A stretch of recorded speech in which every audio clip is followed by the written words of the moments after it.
বন্ধু বান্ধৱীসকল জ্যোতিষশাস্ত্ৰ অনুসৰি মকৰ সংক্ৰান্তিৰ পিছতে মংগল গ্ৰহৰ গতি সলনি হ'ব। কপাল ফুলিব এইকেইটা ৰাশিৰ জাতক জাতিকাৰ। এইসকল লোকৰ হাতলৈ আহিব ধন। মংগল গ্ৰহে সলনি কৰিব এই তিনি ৰাশিৰ জাতক জাতিকাৰ জীৱন। মাঘ বিহুৰ পিছতে ভাগ্যৰ দুৱাৰ মুকলি হ'ব এই তিনি ৰাশিৰ।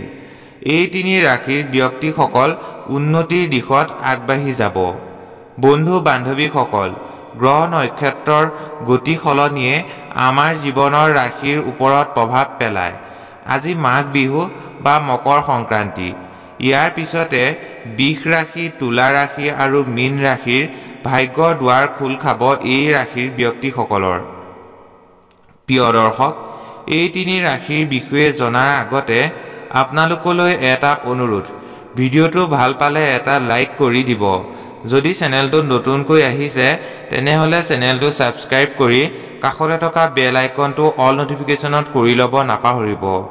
আৰু যেনেদৰে আপুনি এই ভিডিঅ'টো চাই ৰাশিসমূহৰ বিষয়ে জানিব পাৰিব, তেনেদৰে আন এজনে জনাকৈ ভিডিঅ'টো শ্বেয়াৰ কৰি দিব নাপাহৰিব। 21 জানুৱাৰীত মংগল গ্ৰহৰ বক্ৰগতিৰ বাবে মিথুন ৰাশিৰ প্ৰৱেশ কৰিব, যাৰ ফলত এই তিনি ৰাশিৰ ভাগ্য সলনি হ'ব। বৃষ ৰাশি। মংগল গ্ৰহৰ বক্ৰগতিৰ বাবে বৃষ ৰাশিৰ জাতক জাতিকাৰ জীৱনত হ'ব বৃহৎ উপকাৰ।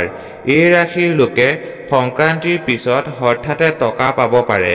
এই ৰাশিৰ লোকসকল বা ব্যক্তিসকলৰ সমাজত সন্মান বৃদ্ধি পাব। ব্যৱসায়ীসকলেও ধনী হোৱাৰ সুযোগ পাব। পাৰিবাৰিক আৰু বৈবাহিক জীৱনতো সুখ থাকিব। তুলা ৰাশি। তুলা ৰাশিৰ জাতক জাতিকাৰ লোকেও ভাগ্যৰ সহায় পাব। কৰ্ম আৰু ব্যৱসায়ৰ বাবে বহিৰাজ্যৰ ভ্ৰমণৰ বাবে তেওঁলোকৰ ভাগ্যত থাকিব। ব্যৱসায়ত ধন লাভৰ সুযোগ আছে। এই সময়ছোৱাত পূজা বা ধৰ্মীয় কাম কৰিব পাৰিলে ভাল। যিসকল শিক্ষাৰ্থী আছে তেওঁলোকে পৰীক্ষাত ভাল ফলাফল লাভ কৰিব, কিন্তু তাৰ বাবে কষ্টৰ প্ৰয়োজন। মীন ৰাশি। বৃষ ৰাশি বা তুলা ৰাশিৰ দৰে মীন ৰাশিৰ ভাগ্য সলনি হ'বলৈ গৈ আছে। আপোনাৰ আচৰণৰ বাবে সমাজত প্ৰশংসা পাব। পৰিয়ালত শান্তি ব্ৰতি থাকিব। মীন ৰাশিৰ ব্যক্তি বা লোকসকলে এই সুযোগতে কোনো বাহনত বিনিয়োগ কৰিব পাৰিব। বন্ধু বান্ধৱীসকল, ভিডিঅ'টোৰ শেষত এটা অতি গুৰুত্বপূৰ্ণ কথা ক'বলৈ ওলাইছোঁ। কৰ্ম কৰিলেহে তাৰ ফল পাব পাৰি। উক্ত কথাখিনি জানি কষ্ট কৰিব লাগিব, তেতিয়াহে আপুনি ভাল এটা ফলাফল লাভ কৰিব।